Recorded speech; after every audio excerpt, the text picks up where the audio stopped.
Hello, everyone. My name is Julio Guato, and this is the Science and Society speaker series. Science and Society is the journal of Marxist scholarship with the longest publication record in the English language.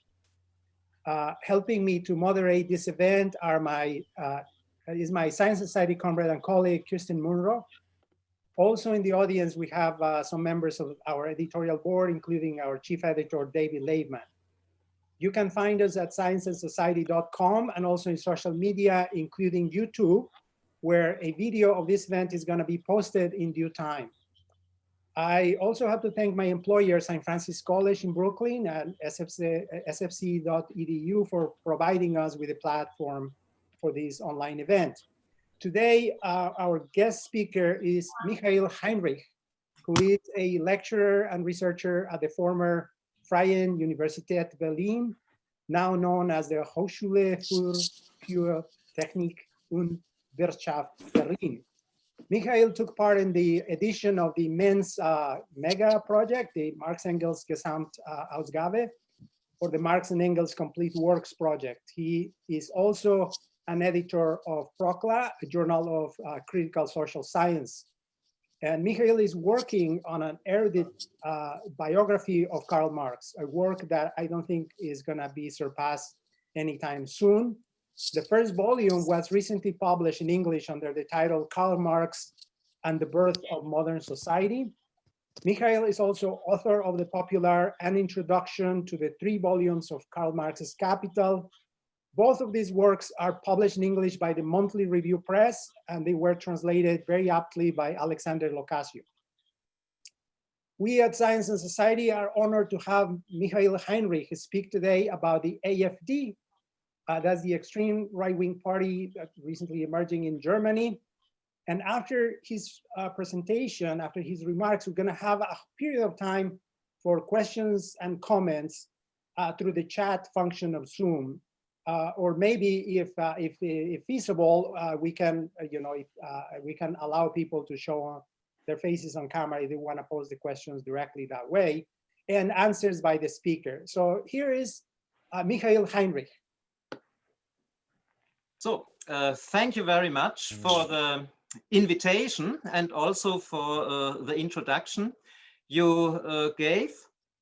You mentioned that I'm known for my studies about Marx, but today I decided for a quite different issue, what is important for Germany, but perhaps because of some parallels, it may be also important for other countries.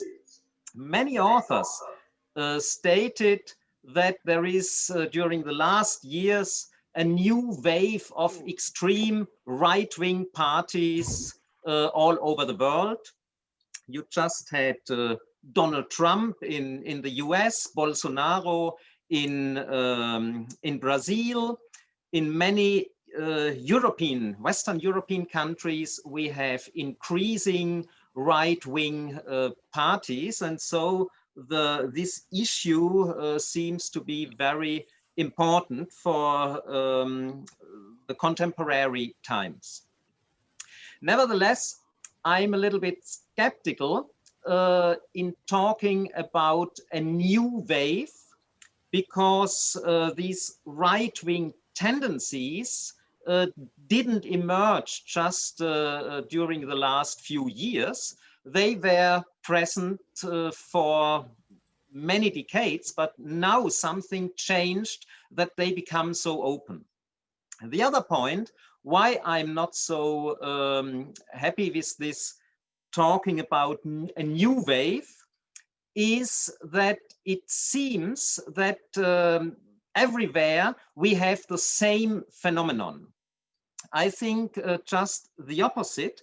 We have to be aware that the situation in different countries is very different, and in so far we have to look very closely, and only after this we can discuss what we can learn from the situation in one country and what we can apply to another country. We should be cautious with an overestimation. Insofar, I really will then talk only about the situation in Germany. But before I will come to AfD, just as a very short intro, I will go back in time in the year 1928. It was the last year of the so-called golden 20s in Germany, the years after the inflation in Germany, when the economy grows, the unemployment was reduced, there was a lot of cultural experiments in Germany. And in this year, 1928, we had general elections in May, and the Nazi Party, the National Socialist Party, reached just 2.6% of the voters. If in this situation, 28, anybody would have predicted that in less than 5 years, the Nazi Party would rule Germany, people would have said this guy is mad. The Nazis are a joke. We can laugh about them, but they are not a real danger. In the year 29, the big world economic crisis started. It hit very much Germany, which also had no stable government. In the year 1930, we had already early elections, and the Nazi Party now reached 18.3%, from 2.6 to 18.3. It became the second biggest party after the Social Democrats. 2 years later, in August 1932, we had again early elections, and the Nazis reached 37% and became the biggest party in parliament. And less than 1 year later, in January 1933, Adolf Hitler became Chancellor of Germany. And okay, the rest of the story, you know. So I just mention this to have in mind that we never should underestimate what can happen. And the rise of the Nazi Party, it had a lot of causes, the support of capital groups, the crisis of the system, and so on. But this rise of the Nazi Party was also accompanied by an enormous underestimation, as well on the left side, as well on the side of the conservatives and even the capitalists. The German left, socialists, the Social Democrats and communists, they saw in each other the most dangerous enemy, but not the Nazis. And they fought mainly against each other. The conservatives and also a lot of industrialists underestimated the Nazis. They believed they could use them as a tool against trade unions, against the communists. And when the Nazis had done the dirty job, they could just kick them out. Both estimations were completely wrong. And even, this also I have to mention, some leftists and some liberals, when Hitler was appointed chancellor, they said, okay, it's not the worst thing that Hitler became chancellor. He has no chance to solve the problems. And so in a few months, the Nazi government will collapse and the Nazis will disappear. All these estimations, as we now know, were completely wrong. And we should never again do the same mistake. Now, this was enough with the old history. I come to the contemporary situation, to the AfD. But again, I have to say one sentence in advance about the differences in the voting system in Germany compared with the US. These specificities of the voting system is very important to understand the success of the AfD. In Germany, like in the United States, we have voting districts where candidates of different political parties compete, and the candidate with the most voters is elected for parliament. But each voter has also a second voice where he can vote for a party. And at the end, each party will have as much members in parliament as the party has a percentage of voters. So when a party reaches 20% of the voters, they will have 20% of members in the parliament, no matter how many candidates were voted directly. The only restriction is that a party must reach at least 5% of voters. Then this party will be represented in the parliament. So you understand that this system gives a good chance to small parties, and it gives a good chance to newcomers. And both characteristics were important for the success of the AfD. And furthermore, it's also a characteristic of the German parliamentary system, because the small parties have good chances to enter the parliament. Usually, no party has an absolute majority in the parliament. In order to form a government, to elect the chancellor is elected by the parliament, not directly by the people. In order to form such a government, coalitions are necessary. And this is the bad thing for the AfD. Until now, this party is excluded from any coalition. Nevertheless, and now I come to my first point, AfD is the expression of a really new phenomenon in Germany since World War II. In the year 2017, AfD entered the national parliament with 12.6% of the voters. Between 2014 and 2018, the party entered the parliaments of all 16 single German states. This never before, since World War II, never before happened in Germany.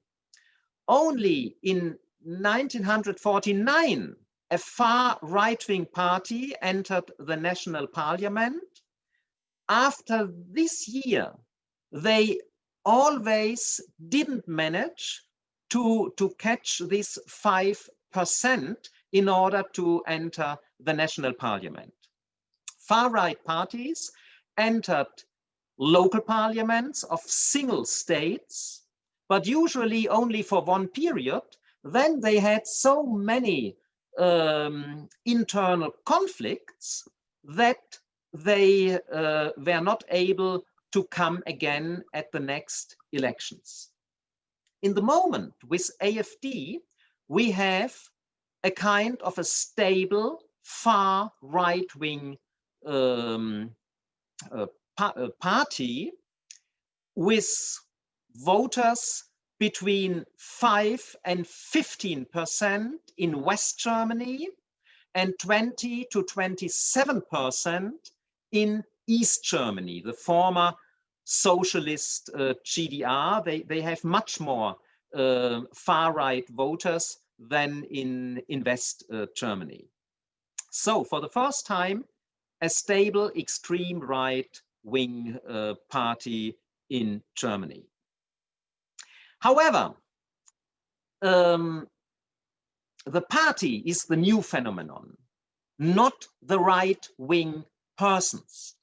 According to opinion polls and investigations about political attitudes, since decades, we have in Germany between 15% and 25% of German people who have extreme right-wing attitudes, or at least who are open to these attitudes. The different research projects don't come to the same result, but between 15% and 25% is the usual measure. So that we have the AfD is not the consequence of a new wave of right-wing persons.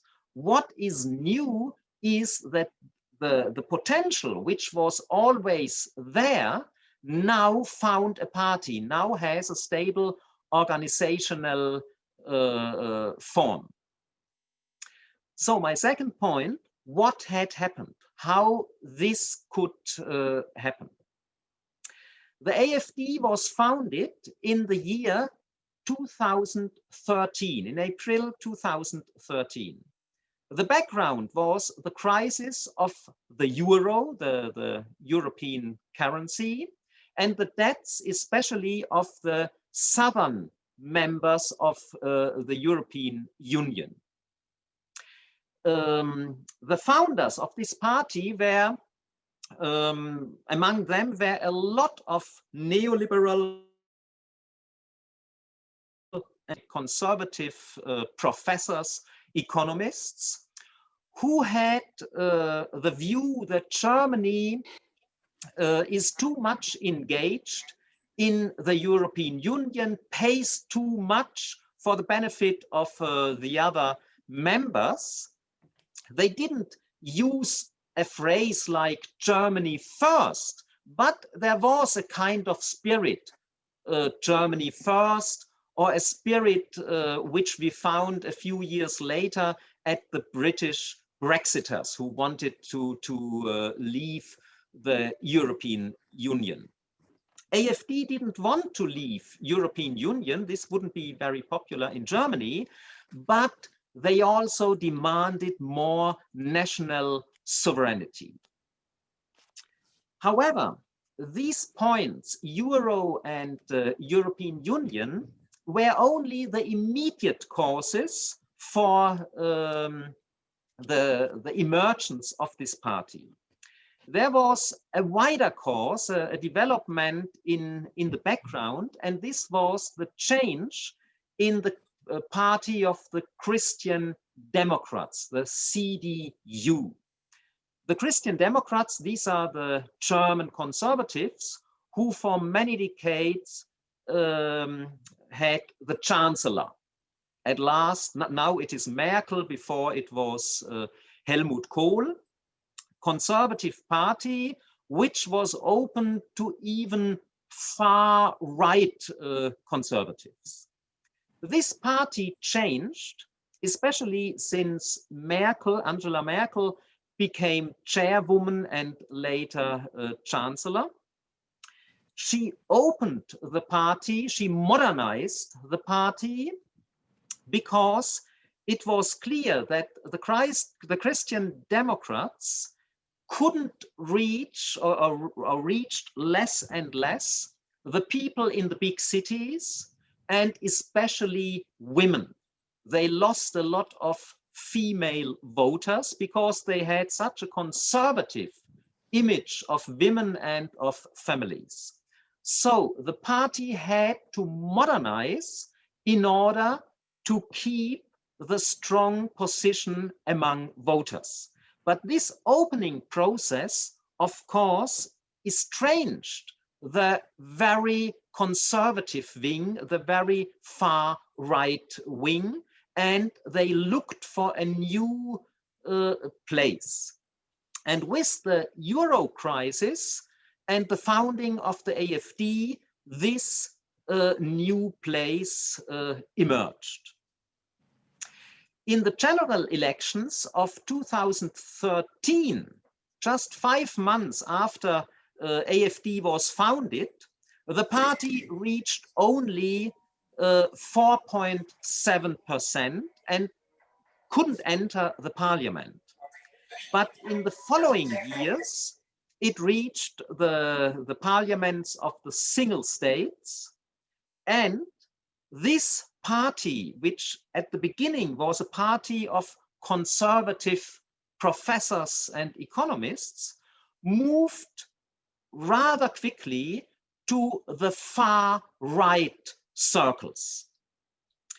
There were struggles inside the parties that the original founders fought again. First, they accepted the alliance with the far right. Then they fought against. They didn't want that they took over, but they lost the fight and they had to leave the party.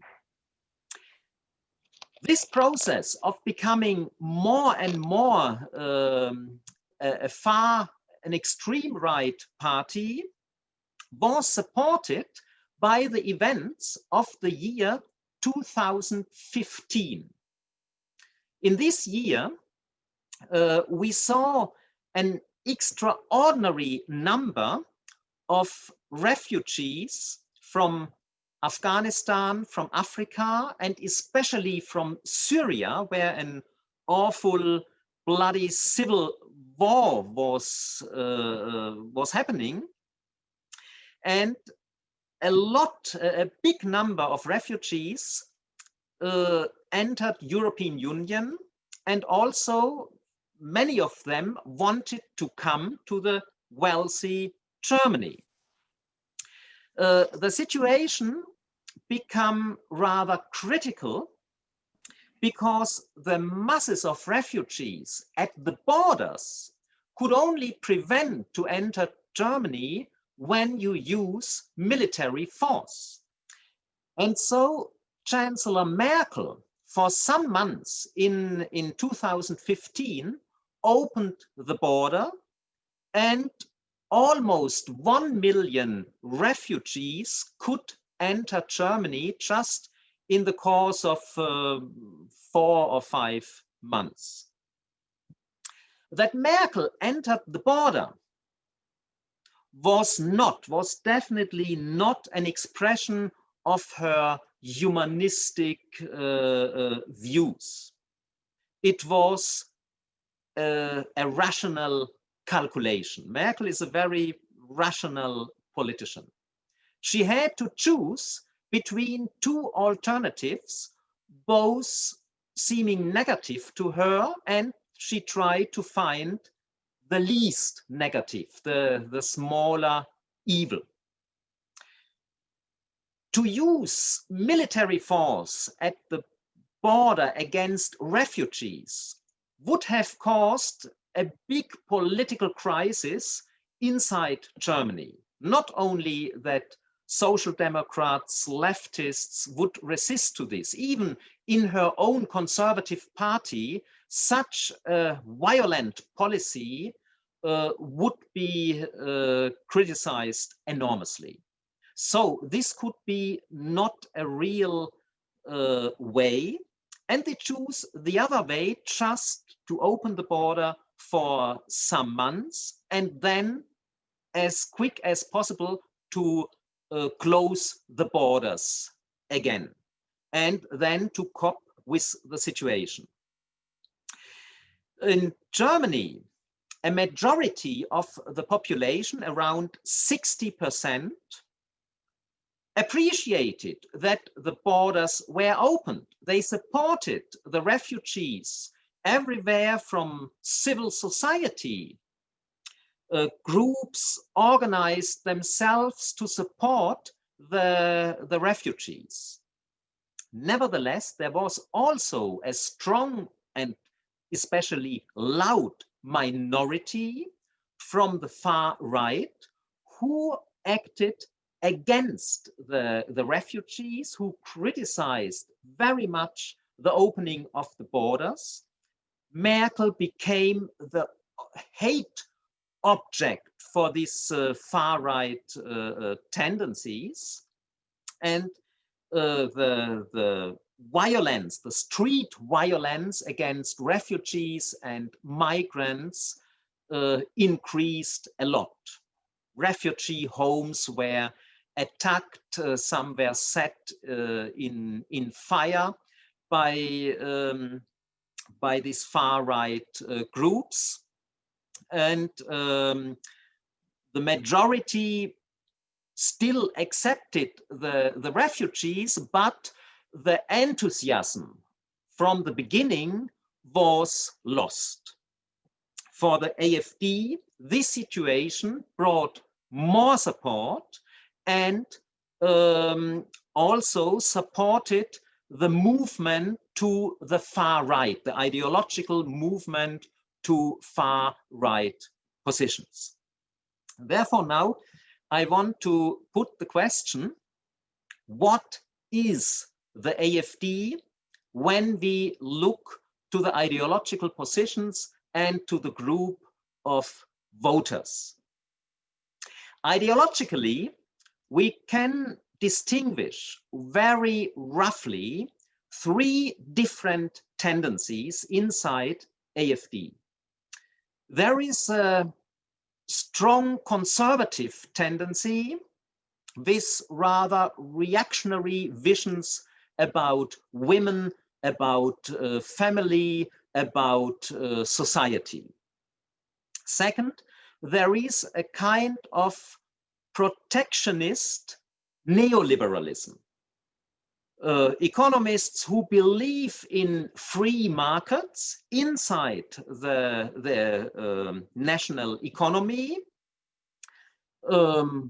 but they want to protect this nice Germany from influences outside, and especially they want to protect Germany from the demands of the European Union. They want to have more national sovereignty against the European Union. And the third tendency is an extreme far-right populism, which goes in the direction more and more of a kind of neo-fascism.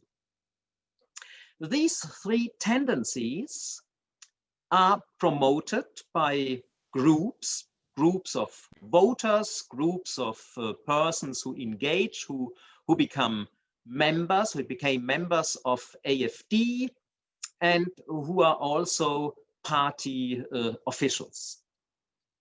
The two first groups, the conservative, the strict conservatives and the protectionist neoliberalists, they came from the two right-wing parties in Germany, from the Christian Democrats and from the Liberal Party. The Liberal Party in Germany, the FDP, is a mainly neoliberal party. And from these parties, the right wing, you can say, of voters went to this new party, AfD. The third group, the extreme far right group, they came from small right-wing parties and circles. And when we look to the voters, a lot of voters, which now we can say they have a far-right attitude, there were non-voters in the past. With the AfD also, the participation in elections increased. Former non-voters now take part, and a lot of these formerly non-voters were right-wing persons who before said, I don't like any of these parties, but now I can vote for AfD. However, regarding the voters of AfD, there is a fourth important group. The fourth group of voters comes from the working class. The AfD has a considerable part of working class voters, and many of them are disappointed voters of social democrats in the past. From 1998 to 2005, we had a red-green government in Germany with Chancellor Gerhard Schröder, and this government executed the biggest cuts in the German welfare state we ever had. And not only this, they also weakened a lot of laws protecting employees. This is both is a difference to the United States. We have bigger welfare states, and the wage laborers also have much more protection in their job. And both was considerably reduced, not by the conservatives, but by this red-green government between 1998 and 2005.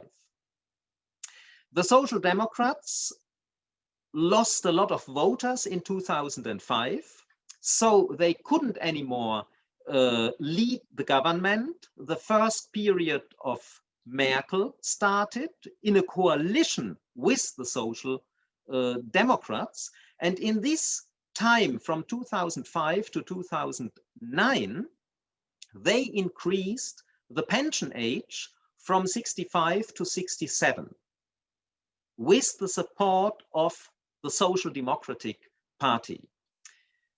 This attack on the welfare state had consequences. The Social Democratic Party, the SPD, in the year 98 had reached 41% of the voters. 11 years later, in the year 2009, 11 years where they were part of the government, they reached 23%. It was almost only half of the former percentage. Some of the voters, of the former Social Democratic voters, went to other parties, but a big part didn't vote at all. And from this blow, by the way, the Social Democrats didn't recover until today. In 2017, at the national elections, they reached 20%. And in 2019, in the elections for the European Parliament, they reached only 16%. So there is an enormous loss of voters from the Social Democrats, and a part of these voters now supports AfD. However, these voters are not represented. There are not very much party officials with the past, and also in the program, these voters are not really represented. They vote for AfD mainly because they are disappointed. It is for them, it is an act of protest, and not because they are fully convinced. In opinion polls, this is also an interesting fact, still now around 50% of the voters of AfD say they are not convinced that AfD has the better concepts that they could solve the problems. They just vote for AfD as a sign of protest. However, with the number of elections the AfD managed to enter the parliament, this attitude may change. And I think now there is a process that a stable core of AfD voters is developing. What is also remarkable when we talk about the question, what is AfD?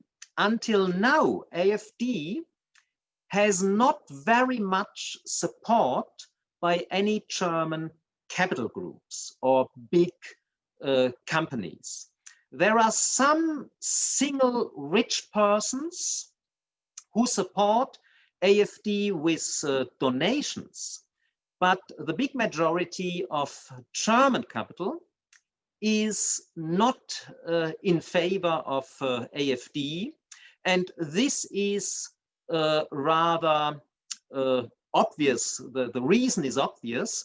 The German capital, no matter if it is big capital or small capital with only 100 or 200 employed workers, is oriented to export, to international markets. And such a nationalistic, protectionist party is not at all in the interest of the majority of the German capital. And insofar, they have until now not very much support. Now, talking about AfD, we also have to take into account the wider social context, the far right in the society. I already stressed at the beginning that extreme right attitudes among 15–20% of the population is not a new phenomenon in Germany. We had this since decades. What is new is this party, the organizational expression of these attitudes. And what is also not completely new, but new, let us say, since the last 20, 30 years, is a violent, far right extreme scene with a lot of street violence against migrants, against refugees. And now, in the last 10 years, with social media, these far right groups also become more noisy and in parts more organized than in the past. However, this situation even increased, reached a new level since the last year, since 2019, or in 2017-18, we had street violence against refugees, attacks on the home of refugees. But in the year 2019, we had an assault on Werner Lübke. He was a local Christian Democrat politician who was engaged in favor of refugees, and he was murdered by an extreme right-wing guy because of his engagement for refugees. In October 2019, in the city of Halle, we saw an heavy armed extreme right guy attacking a synagogue because he didn't manage to open the big door of the synagogue. There was not a massacre among the believers who had a meeting at this time. So he killed a pedestrian, and then he went to a Turkish fast food shop and killed another person. So he was clearly, this guy, right-wing, anti-Semitic and anti-Islamic. and ready to kill dozens of people. And finally, in February this year, an extreme right-wing guy attacked 2 shisha bars in the city of Hanau, killing there 9 persons in front of these shisha bars. So, and all these guys didn't belong to right-wing organizations. They were just part of a scene of right-wing persons communicating about via social media, becoming more and more extreme by the media, and also learning how to produce weapons or how to buy weapons with the help of social media. Especially that a Christian politician was assassinated made also clear to the Christian Democratic Party that the violent extreme right scene is not only a problem for refugees or for leftists, it's also a problem for established politicians. However, in the course of all these events since 2015, the AfD became stronger and stronger, more in the East than in the West. But at least until now, the Christ Democrats, who still have a right wing, who thinks about perhaps to cooperate with AfD, still denies such a cooperation very strictly on the national level of the party leaders. And what is also important, at least since the last year and this year, they are also against far-right tendencies in the army, in the German army, and in the German police. In the army and in the police, there are right-wing networks. When something is revealed, usually the politicians, the government says, oh yes, this is a single case, but don't put the whole army, the whole police in a pot with all the right-wing tendencies. This year, the Minister of Defense, a woman from the Christian Democratic Party, even dissoluted one of the units of the special forces. The German special forces have 4 units, and one of these units was completely dissoluted because it was there were so many right-wing persons inside. And she put also the fight against right-wing tendencies in the army as one of the top points.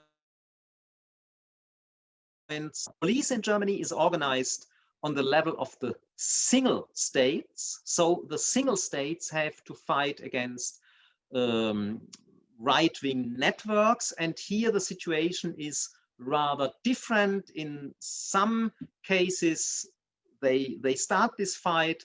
In other cases, they still promote the legend, oh, we have only single cases, but no network. So here a lot of things are to do. Regarding especially AfD, there was also a change in this year. The domestic secret service in Germany called Verfassungsschutz, translated it means protection of the constitution. This domestic secret service starts to supervise at least parts of AfD, and there is the threat that they will also supervise the whole party And this is a strong sign that such a party is outside the limits of the constitution, what then can lead to the situation even that the party will be forbidden as party by the constitutional court. We are far away from this, but the road at least is opened. So we can say that now also on an institutional level, the fight against AfD accelerated. I will come to my last point in order not to use so much of your patience. My last point is the actual situation of the AfD. To me, and okay, this is my view, it is not shared by everyone or also not by many other leftists, but to me it seems that the AfD reached the top of its influence already in the year 2017 and 2018. As I already mentioned, at the national elections in 2017, AfD reached nearly 13%, 12.7%. In 2018, in opinion polls on a national level, the party reached 16 to 17%. And the AfD hoped, of course, to grow constantly. For the general elections next year in 2021, they hoped for more than 20%, and they even had the idea they would necessarily become a part of the next government. However, only to stress the issue of refugees, of criminal, the situation of criminality, of security of ordinary citizens was not enough in Germany.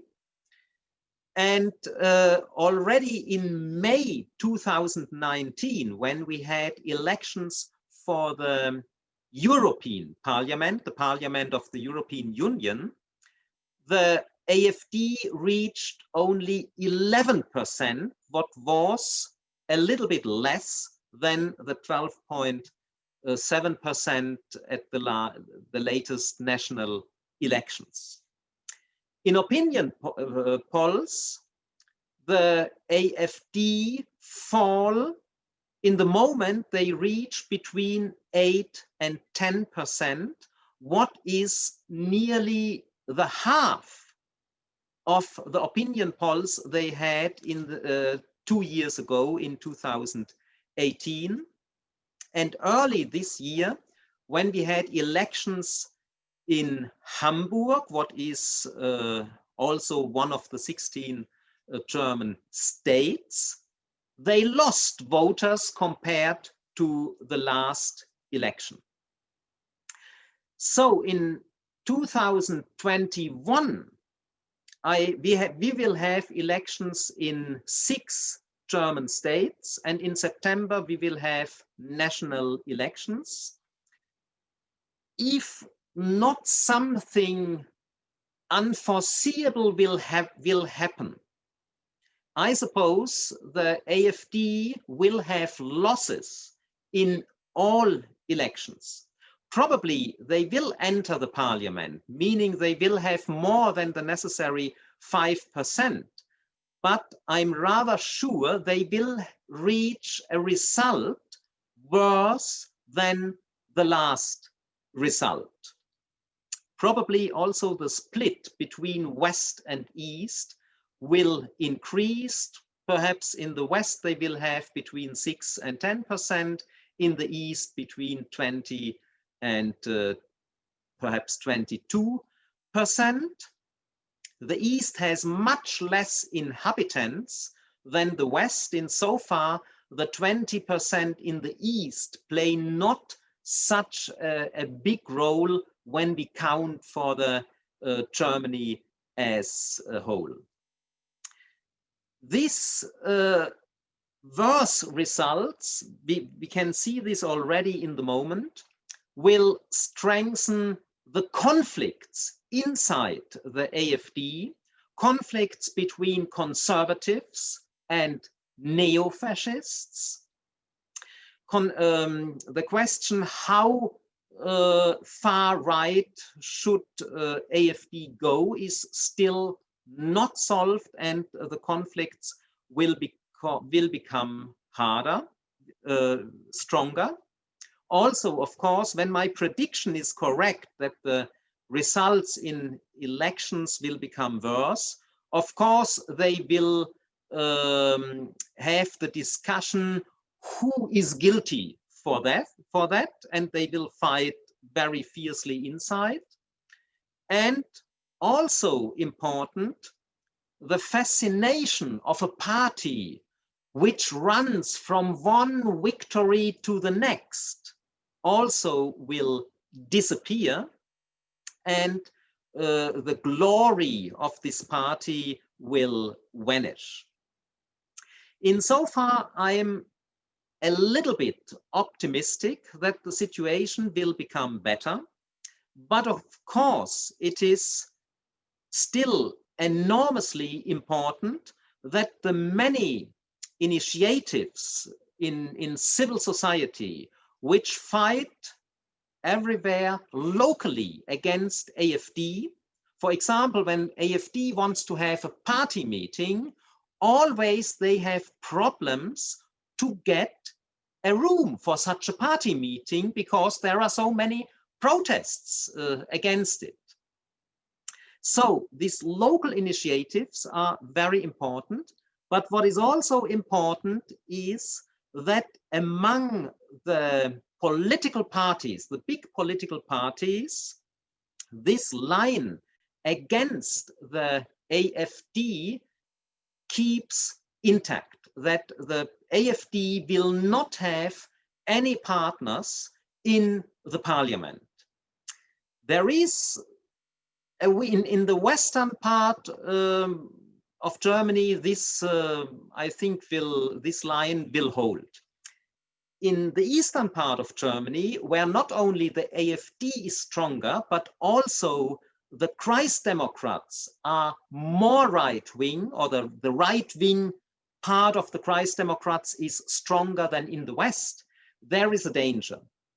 There was an event, probably you didn't hear about in the United States, in one of the East German states, where also the left party is rather strong, and they had the prime minister. In an election in the parliament, the AfD voted for the candidate of the Liberal party, and a guy was elected prime minister in this single German state of Thuringia, elected by AfD, Christ Democrats, and Liberal Democrats. But there was such a storm of anger, not only in this state, in the whole Germany, that this guy from the Liberals had to resign after a few weeks. And the national leaders of the Liberals and the Christ Democrats had to accuse and to warn the local party unions that they shouldn't do any kind of cooperation with AfD. In this situation, the left prime minister or the left party only could have a minority government which needed support. The Christ Democrats, before this event, always said, we will never support neither the left party, neither the AfD, because both are equally dangerous. Now they learned that maybe the AfD is more dangerous as the left party.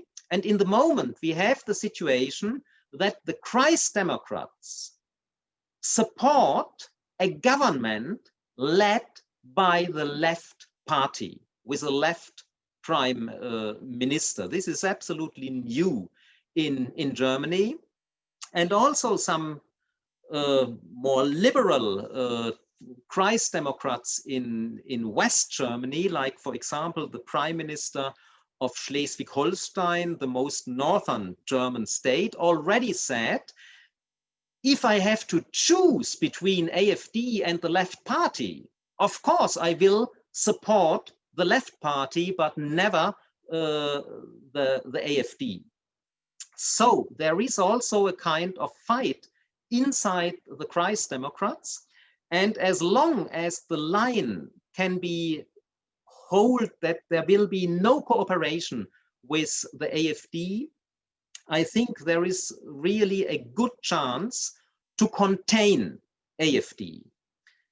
At the beginning of my talk, I mentioned the year 1928, and I stressed that one of the moments which contributed to the success of the Nazi Party was that the danger was underestimated, as well from the left parties, the Social Democrats and the Communists, as well from the conservative parties.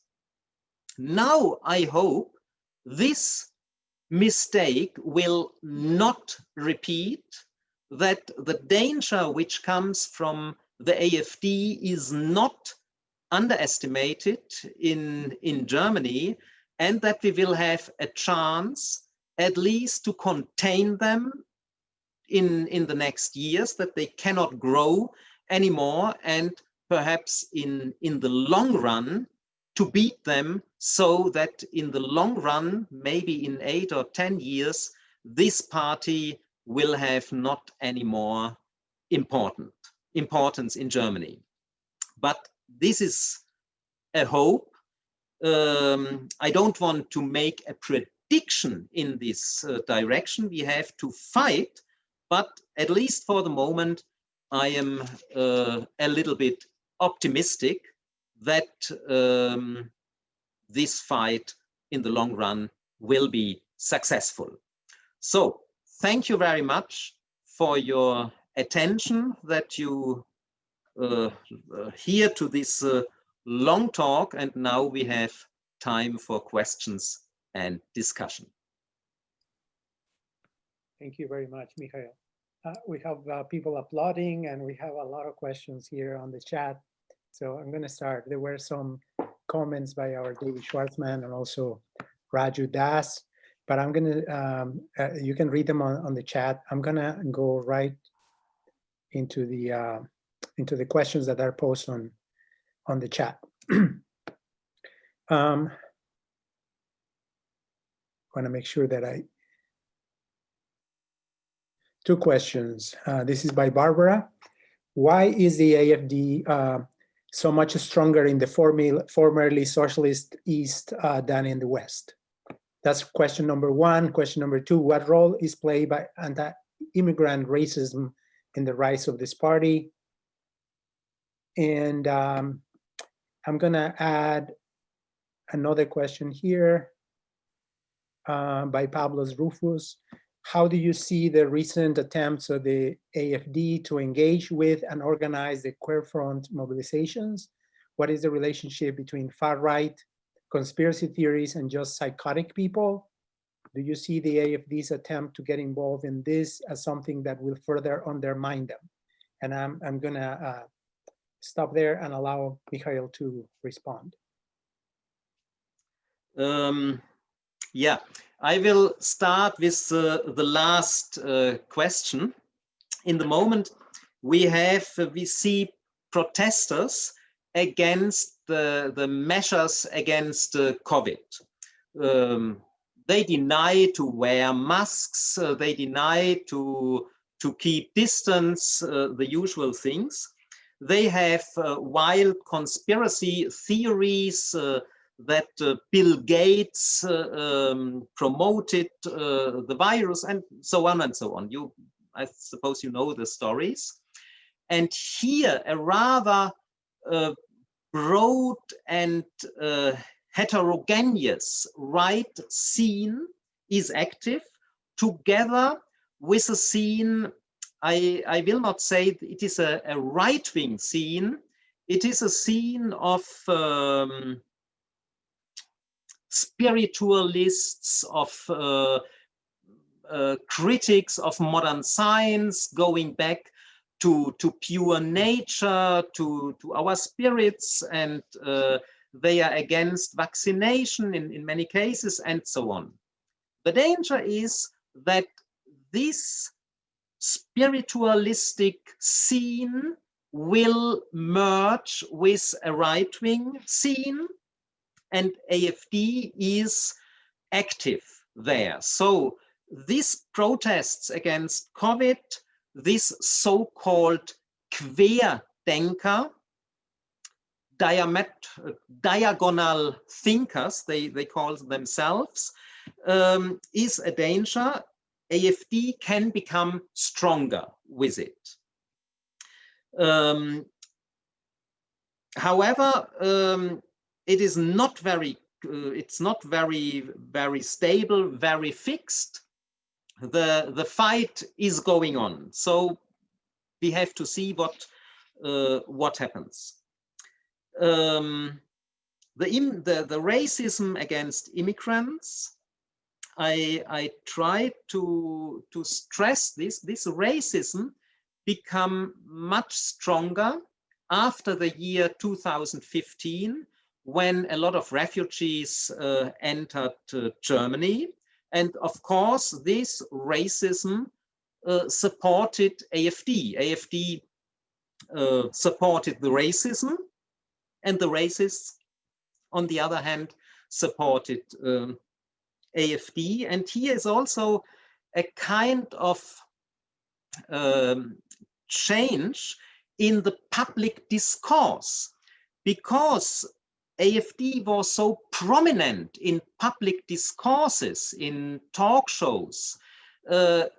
Now in the discourse, you can come with positions which existed also years ago, but nobody dared to say such open racist phrases in the public. So this is also an influence of this party, which is beyond the results in elections, and which is also dangerous in the long run. And now the first question, the differences between East and West. In East Germany, the former German Democratic Republic, with a socialist claim belonging to the Soviet bloc, the state itself defined the state as anti-fascistic. But already in the 80s, there were groups, fascist groups of youngsters, for example, demolishing cemeteries.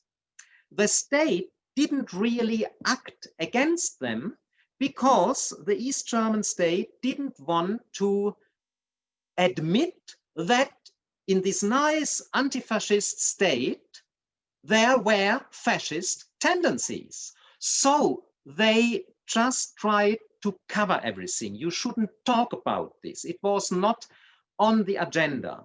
So a certain kind of fascist groups could develop. And perhaps you heard also from this fascist terror group, NSU, National Socialist Underground, who was responsible for several terror attacks, for killing 11 people between 2000 and 2011. This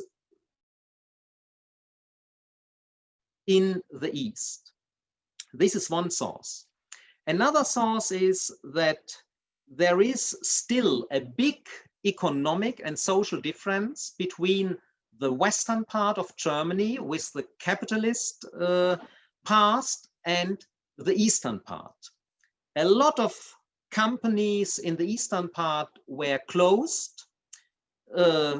Unemployment rates in the East are still higher than in the West. A lot of persons in the East were disappointed with the unification. And there is, among many points, the view we East Germans are not accepted as full Germans. We are citizens of second rank. And from this background, there is also a kind of protest culture, and AfD manages for them in a very good way to take advantage of these disappointments of the East, of this protest culture. Insofar, we have the situation that as well the left party is in the East much stronger than in the West, as well the AfD is in the East much stronger than in the West. It is one German state, but with two clearly distinguished areas in social life, in political attitudes, and so on.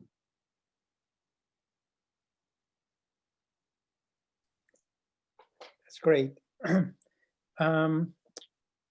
Patricia, two questions. What are the main international connections of AfD? This is very important. I'm also curious about, is there, to what extent there is a phenomenon that we could describe as international white supremacy, international connections among these groups, Brexit people, Trump people. Do they play a role in the AfD situation? Thank you. And a question from Twitter: to what extent the CDU will successfully reintegrate the far right after the AfD fades from the scene, assuming that it fades, and what internal conflicts this portends for a post-Merkel CDU? I'm going to add a third question, Michael, if you don't mind. Yeah. This is from Renner Rustich. To what extent has the AfD been able to instrumentalize xenophobia in light of the recent discourse on political Islam? Okay. Yeah. Of course, I start with the last question. When I understood correctly, how much AfD benefited from xenophobia and tendencies against Islam. Of course, this is a main point for them. They warn always the danger of Islamism, which will come to Germany, which will bring, on the one hand, violence, rape, and so on. But also when you make a difference between Islamism, radical Islamism, and Islam as a religion, then comes the argument, yes, but Islam also as a religion, also persons who are not violent, they don't fit to German culture. The AfD want to have a kind of pure German culture, which of course never existed. And with such ideas, they can reach perhaps 10% of the people, or 20% who are at least open for such ideas. And I agree also these points supported or contributed the rise of AfD. That the Christ Democrats can reintegrate the far right,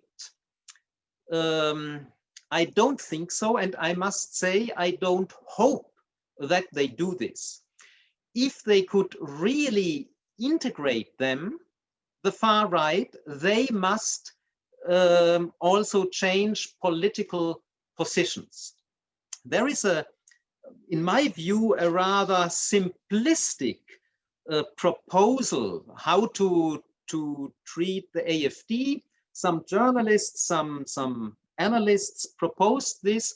Yeah, the Social Democrats should become a little bit more left, the Christ Democrats a little bit more right-wing, so that at elections people can see a real difference, which part, when the one party will lead the government or the other party will lead the government, then the AfD would not anymore attractive.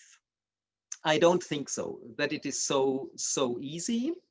If the parties, just especially the Christ Democrats, would go more to the right, the voters and supporters of the AfD would see this as a confirmation. We forced them to go to the right. They didn't vote for the Christ Democrats, they would vote with more conviction for AfD.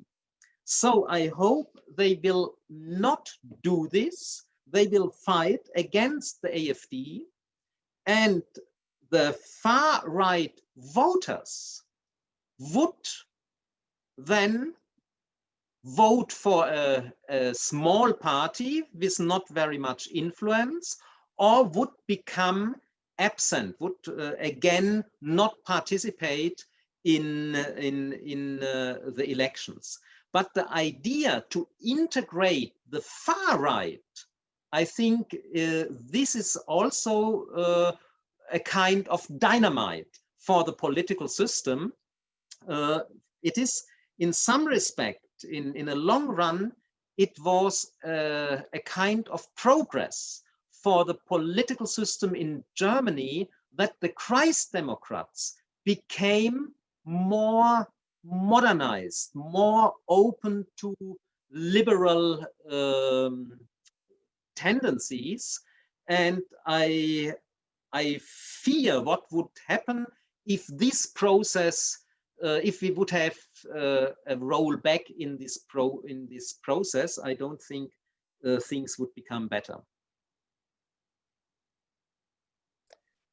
Okay, Chris George, I would be interested in knowing the role of conspiracy theory. Does AfD draw on support from those opposed to COVID-19 masks, vaccinations, etc.? I saw protests in Germany of the maskless and QAnon, but wasn't sure if there was a base there for AfD or if it is not so strongly linked. Likewise, any older conspiracy theories, anti-Semitic or otherwise. This is from Raju Das. I would love to hear about AfD's view of trade unions. It seems they have to undermine the influence of trade unions in order to expand their influence. And then from Sean's iPhone, thanks for another great talk. What do you make of the recent turn to economic nationalism among figures on the social democratic left? In Germany, for instance, Wagenknecht and Streck. Is this simply cynical opportunism, or does it indicate something about the social democratic project in its current form? Yeah. Sorry, in my answer before, I forgot one question to answer about the connections, international connections of far right and AfD. So I will start first with this question I forgot. AfD itself has international connections to far right-wing parties, especially in Western Europe. There is the Front National in France. There is the neo-fascist party in Italy. There are also some other smaller parties, especially in East Europe. And the AfD is fan of Putin. And AfD officials already were invited by Putin. So they in international conflicts, for example, when Putin took the Crimea Peninsula, this was criticized from all the political parties in Germany, but AfD said there is a good reason they supported Putin. So there are international connections to groups which some of them I think are even worse than AfD. But this is the organizational level. Then I think the question also aimed on the ideological level, that there are similar tendencies. I would say, yes, I also see some tendencies in different countries all over the world. But as I stressed at the beginning, we have to be cautious not to over generalize. Why certain tendencies succeed in some countries and in others not, always depends on very local conditions. And we have to take into account these local conditions. In Germany, as I try to say, it was on the one hand modernization of Christ Democrats and the heavy welfare cuts of the Social Democrats. In with both processes, it came to an estrangement of a part of their voters, a considerable part of their voters.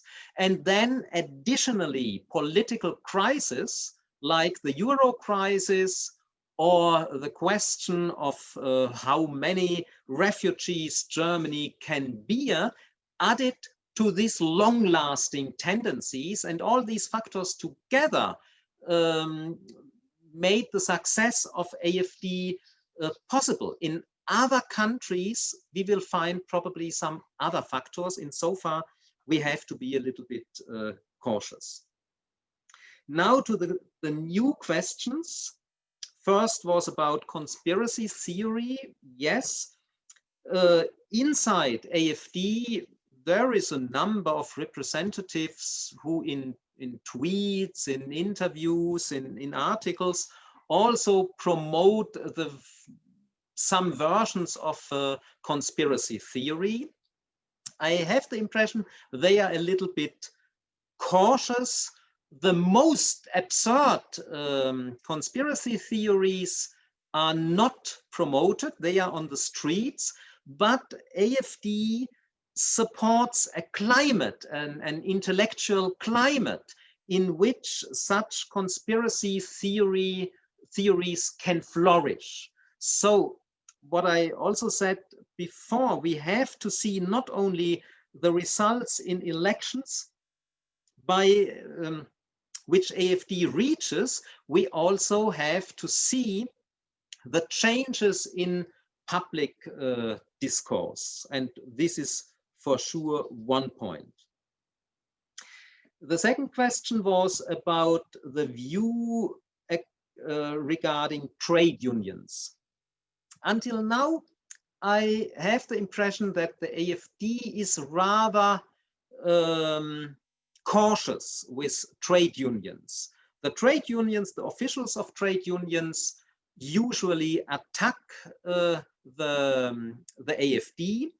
Most of the members and officials of the trade unions are either supporters of the Social Democrats or of the Left Party. So they are strict against AfD, but AfD is a little bit cautious. They don't want to lose the support by working class people when they attack trade unions. So the economic proposals they had, they are often against the interests of trade unions, but they don't propose this as an anti-trade union measure. Insofar, I think mainly they are cautious.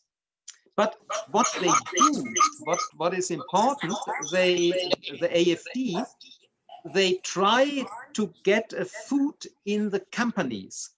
You know, in Germany, we have this system of councils, workers' councils in the companies. When a company is big enough, the workers have to have the right to vote for a council, which has certain rights inside the company to question the policy of the owner, of the CEO, and so on. And in such council elections, the AfD tried to present candidates. So they try to get influence, but not to open attack the trade unions. Then the last question is very interesting, and also very important. The rise of AfD had concluded in several other parties in the question, do we as non-AfD party have to take some of the points which are supported by AfD? Very often the phrase was used, we have to accept the sorrows of the AfD voters, maybe to become a little bit more nationalistic, maybe to stress we cannot accept so much refugees in order to take voters from the AfD. We had such tendencies in the Christian Democratic Party, in Social Democratic Party, and we had it also in the Left Party. And you mentioned already one important name, Sarah Wagenknecht. The other important name is Oscar Lafontaine, former chairman of the Social Democrats, who changed to the Left Party, and by his engagement 15 years ago, he contributed really to the strengths of the Left Party. But now Wagenknecht and Lafontaine had a rather questionable political stance. This stance to a kind of more nationalistic welfare policy, even with this stance, they couldn't really be successful inside the Left Party. They tried to found a movement outside the party. It was called Aufstehen, stand up. It was supported by some representatives of Social Democrats, of Left Party, even by some Green from the Green Party, and they hoped if this movement become strong, it would execute a pressure, especially on the Left Party. But this movement was a total failure. Lafontaine and Wagenknecht both more or less resigned from the public events, from the public sphere, and this tendency to come to a more nationalistic social policy is at least at the level of party programs, of official announcement, not very much influential. I think in the Left Party, there are still supporters of such positions, but they have lost influence in the party. Okay, we are closing the Q&A, the questions cycle. we have a bunch of questions in the chat, so let me, I'm gonna try to cover as much as I can, but it's gonna be 9:30 p.m. in Berlin, so I think we want Mikhail to have a break. So is there any hope that the left party, and this is from Mark Jenkins, is there any hope that the left party may be able to win disaffected social democratic voters supporting the AfD without compromising advocacy for immigrant groups or other social issues? Thank you. And Russell Dale, you want to turn on the microphone and ask the question, Russell, directly? Yeah, sure. So you know, when a few years ago, Andre Breivik killed all those people in Norway at some socialist gathering, it later turned out that he was deeply influenced by U.S. right-wing lunatics, and I wonder to what extent the U.S. rhetoric, right-wing rhetoric, is a big deal or any deal in Germany, and you know, in the United States, 40% still believe that Trump was cheated on the election in the United States. By your figures, 15% have for decades, I think you said, been, you know, in this extreme right position in Germany.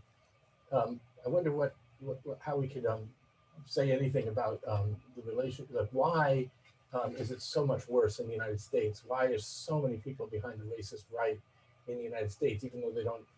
The racist right calls itself the Republican Party and not the, you know, not the you know, alternative for Deutschland, but it's still something bizarre.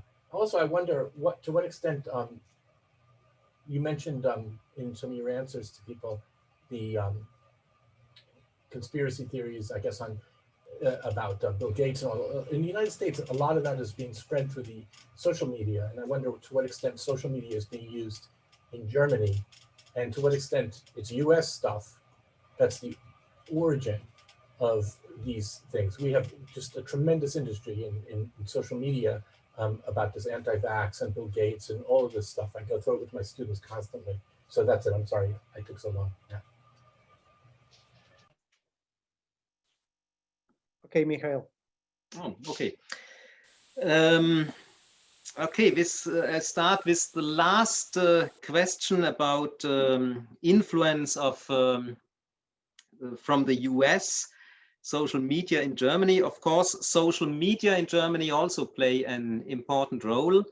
And we also have circles who live in the bubble of their social media, right-wing circles who hear only the right-wing messages of right-wing social media, and this forms the whole view of the world. I think all this we also have here. Maybe in quantitative terms, it is not so widespread like in the United States. For example, we have okay, this 15 to 20% right-wing persons, but I'm sorry, I have to close my phone.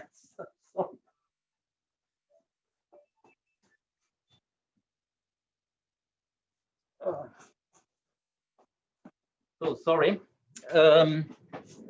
We have this 15 to 20% right-wing persons. Probably the majority of them were also fans of Donald Trump, but more than 80% of Germans were against Donald Trump. They didn't like him. So even some of the far right-wing persons would say, we don't like Trump for what reason ever. However, the AfD, they supported Trump, or they hoped that Trump will become again president. They also hope that in Hungaria, Viktor Orban will keep in power, to have an international scene where they can say, we are not alone. Look what we say, also Trump or Orban say. So we are not a total minority, and that Trump lost was indeed a big blow for the AfD. They were convinced he will win. Even some funny things happened. An AfD member of the German parliament posted 2 weeks ago, when more and more persons in United States accepted that Biden was the winner of the elections, this member of parliament of AfD tweeted, "Joe Biden is not my president." Then a rather liberal, progressive guy from the Christ Democrats answered, "You are absolutely right. Your president is the Social Democrat Frank-Walter Steinmeier." What of course was not the idea he had of what is his president. But you can see in this example that especially AfD, they identify very much with Trump, but with this, I would say they are rather isolated. You also mentioned the assassination in Norway by this guy Breivik, inspired by US American terrorists. This we also have in Germany. For example, I mentioned this right-wing guy who attacked the synagogue in October 2019. He said that his big idol was the assassination in Christchurch in New Zealand. And there is indeed really a mixture, a far right-wing scene, which is anti-Semitic, anti-Islamic, who sees a conspiracy of big capital together with Merkel and so on. Wild conspiracy theories, but sometimes they lead to brutal murder attacks. Insofar, there is indeed a connection. And then the last question was the chances of the left party to win disappointed voters of social democrats who now vote for AfD. I think the chances are limited. The left party already won voters from the social democrats, left voters who were disappointed by the social democratic party. They voted already then in 2005, 2009 for the left party. On the other hand, in the last election, 2017, in some, the left party won a little bit, but at the same time, they also lost voters to the AfD. There is a kind of right-wing voters as well in social democracy, as well in the left party, persons with very authoritarian attitudes, and they change also consciously to the right-wing authoritarian alternative. And there I think the chances to get them back are not very, very big. Perhaps you can get back voters who want to protest, voters who say, yes, I vote for AfD, but of course AfD also will not solve the problems. When you can offer something to them, you have a chance. But I think we have to accept that there is a potential of 10%, 12% of the population with a stable right-wing attitudes. You cannot take them back to somewhere. You have to be cautious with them, and you have to look that they are very different. Until now, this 10-12% didn't unite in one party because there are so much differences.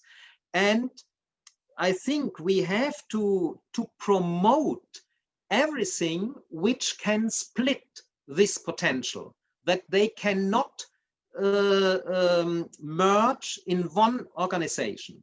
But the idea, when we have good phrases, good political demands and ideas, these persons will come to the left party or maybe to the conservatives.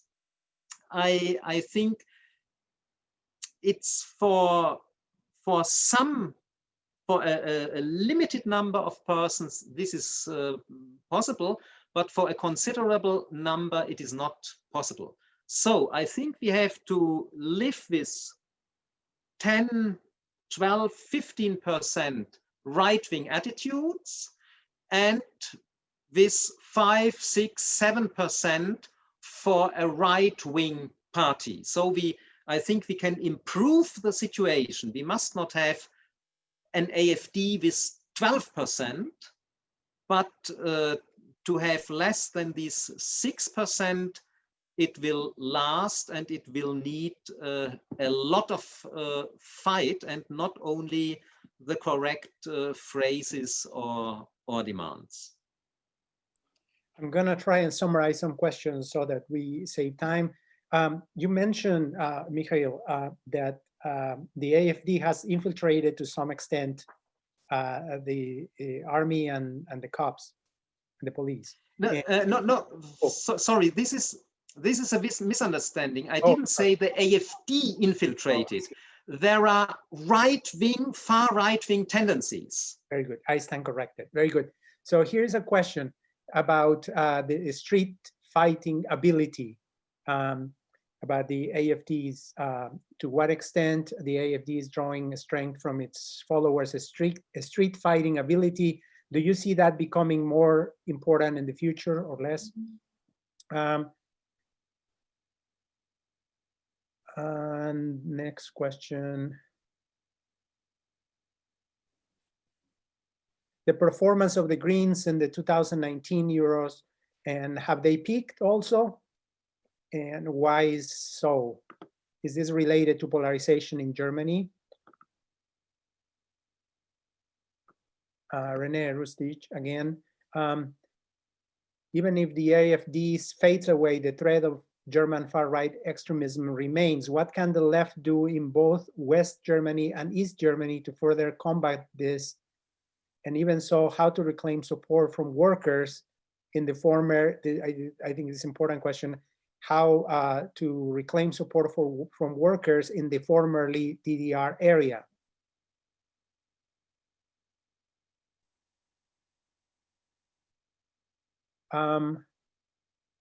And then from Joe M, forgive me if I'm mistaken, but I had the impression that Turkish gray wolves are fairly large and well organized in Germany. What is the AfD's relationship, if any, to organizations like this? Far-right organizations among groups that AfD might not otherwise include among quote-unquote national community. Could you repeat the last, please? Yes, the far-right organizations among groups that AfD might not otherwise include among the among the so-called national community, German national community. I understand. Okay, and then we will have just 3 more questions that have been posted, and we'll close. Okay. Um, street fighting abilities. Fortunately, the AfD has not organizations or groups like the Nazi Party had with the SA and so on. There are hooligan groups, far-right groups who may vote for AfD, where even there are some personal connections, but I wouldn't say that the AfD as AfD has any real street fighting abilities. However, there are such far-right groups who are rather active, who attack homes of refugees. Last year, I think it was, such violent groups even attacked in Leipzig a neighborhood which is where traditionally leftists and migrants are living. They quickly came with cars and tools to beat. They destroyed windows and so on. It was really a kind of terrorist attack. A good part of them were arrested by the police, but they were not really, the most of them were not really punished because it was a mass and it was not possible to accuse the single person. And in this time also there, the local state was not interested to have much of such courts. But okay, such street fighting situations, maybe they will increase in the future. There is a certain potential. It would be absolutely wrong to underestimate this. Then the question with Grey Wolves. The Grey Wolves is a far-right organization, Turkish organization, but very active in Germany. And they are connected with the Erdogan regime. Now in Germany, there was a discussion to forbid this, this organization. Until now, this didn't happen. And we can only suppose that the government also doesn't want to do this in order not to increase conflicts with Erdogan, because they need Erdogan to take refugees from Syria, not to let them to Germany. So the German government is very cautious with Erdogan, because they think he has a big pressure. When he opens the borders to the west, then again a lot of refugees will come, and the year 2015 will repeat. As far as I know, the AfD has not great sympathies for Grey Wolves. So the racism, the anti-Turkish stance is bigger than the similarity of authoritarian right-wing organizations. But okay, this is the situation in the moment. From other countries, we know that suddenly coalitions worked, which a few years before were unthinkable. So I will not exclude that maybe when the Grey Wolves feel a lot of pressure, when the AfD will feel a lot of pressure, that then there will be a kind of connection. But in the moment, as far as I know, the things I think it is not the case. And then there was the question about the Green Party. When you follow the news about Germany, then probably you know that the Green Party in the last elections in 2017 was the smallest party which entered the parliament. They had, I think, just 8.5%. Now, in opinion polls, they are the second biggest party with around 20%. So when the opinion polls are correct, they will more than double the voters in the next elections. And very probably we will see at the end of next year a government formed by Christian Democrats and by the Green Party. At the moment, the Green Party, they had also some leftist roots. These leftist roots play now only a minor role. They are not, they didn't disappear completely, but the leading circles try to do a so-called realistic policy, open for coalitions, saying, okay, we have to accept a lot of things in order to reach something. So they are from a strict oppositional party, we say, entered the world of the established party since long. However, I was also asked if there is a polarization. There is a polarization. When we look on the voters, the party who lost the least number of voters to the AfD, it was the Green Party. So the circles who support the Green Party and circles who support the AfD, they have nearly no intersection. When we compare the supporters of other parties with the AfD, we will find much bigger intersections. And so far, these are really two poles in the moment. On the other hand, the Green Party now is rather open for voters, not only from the Social Democrats, this was the case in the past, also from Christ Democrats. It is not unusual that someone votes this election for Christ Democrats, next election for the Green Party, and then again for the Christ Democrat. It is, you can say, they are indeed rather close together. And so I suppose there will be no problems to form a government, a coalition from Christian Democrats and Green Party.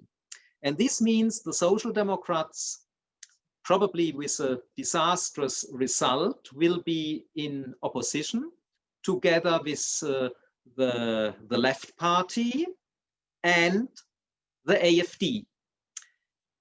For the Social Democrats, I think only when they are not anymore part of the government, when also the generation of all the followers of Schröder, like for example Olaf Scholz, who now became the leading candidate, the so-called candidate for chancellorship for the Social Democrats, when this generation will go away, then there is perhaps space for new developments in the Social Democratic Party, for a stronger coalition also with the Left Party, which then in opposition has to fight against the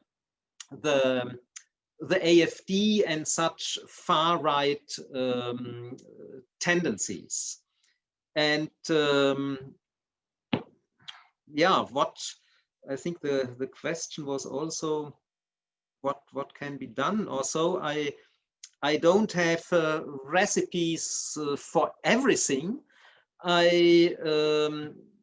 What I can stress is that on the one hand, we shouldn't underestimate this AfD. Also, when my prediction is correct and next year they have considerably losses in the elections, they will remain dangerous.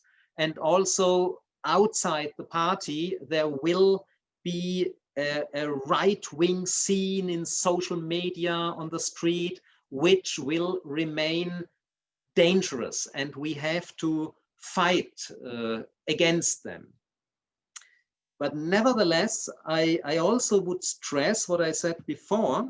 It is also important that in this fight against the far right and against the AfD, also the conservative, the Christian Democrats are a part of this fight.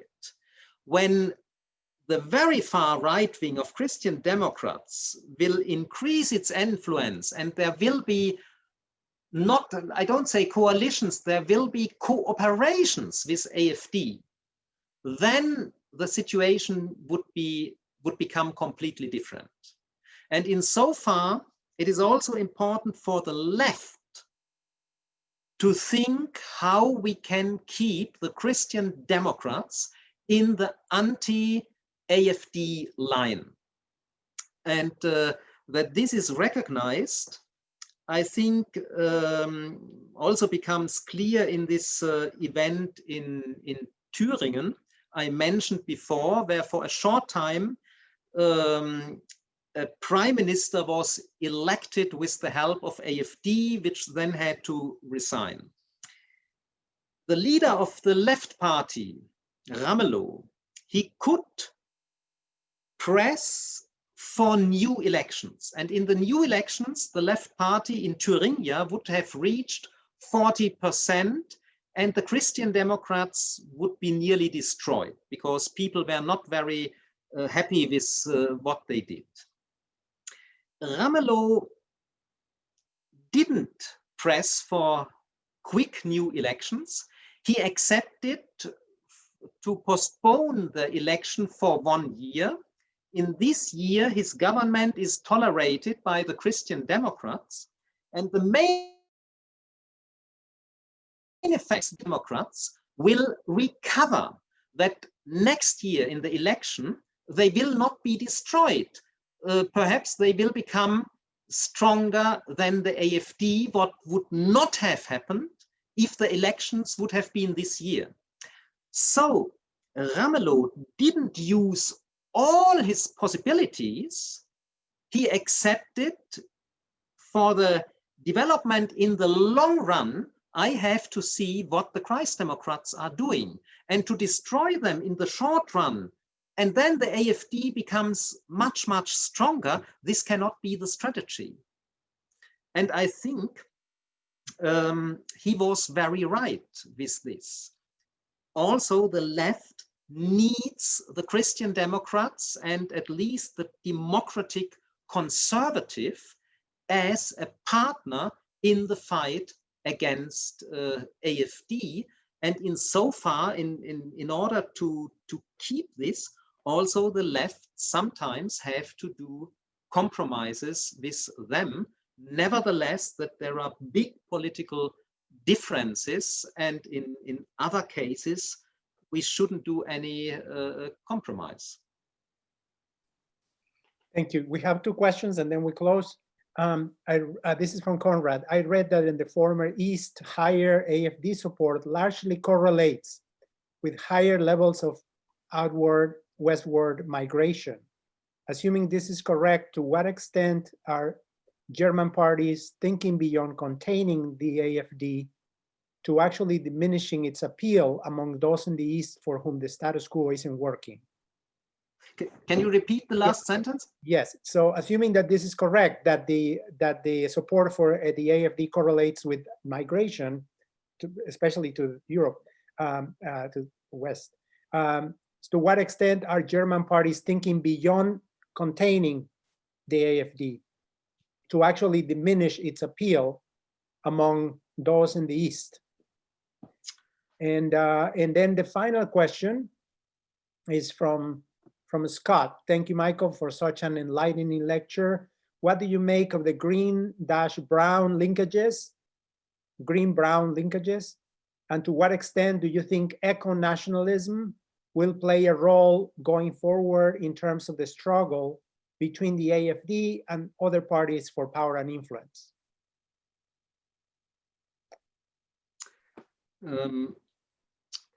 Starting with the last question, when the Green Party was founded in late 70s and in early 80s, there was indeed a green-brown linkages. There was a kind of protection of the environment combined with a kind of cultural nationalism and so on. Nowadays, I would say this plays not anymore an important role. The Green Party get distance from these brown tendencies. In the 80s, early 90s, they were moving to the left, and now they are, okay, somewhere in this right-left diagram, you can say somewhere between enlightened Christ Democrats and social democrats. So a green-brown linkage I don't see. Also eco-nationalism, at least what they propagate is just the opposite. What they will do in government, maybe it is different, but I think there will be other problems. With the success in East Germany, you mentioned regions where there is a big migration to the West. Big migration to the West was in the whole GDR, because in the whole East Germany, because in the whole East Germany, the economic situation was less good than in the West. Of course, where the migration reached the highest numbers, the economic situation was worse. The people were most disappointed, and this was a good ground for AfD. Insofar, it is not at all surprising to find high numbers of AfD where there is a lot of westward migration. On the other hand, the supporters of AfD in the West and also in the East are not necessarily only unemployed or poor persons.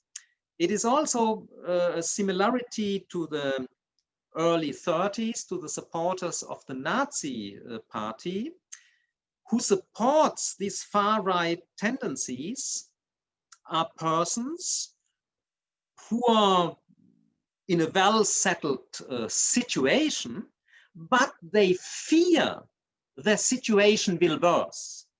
They say, okay, in the moment it's okay, but what will happen in a few years when more and more migrants will come, when this or that will happen?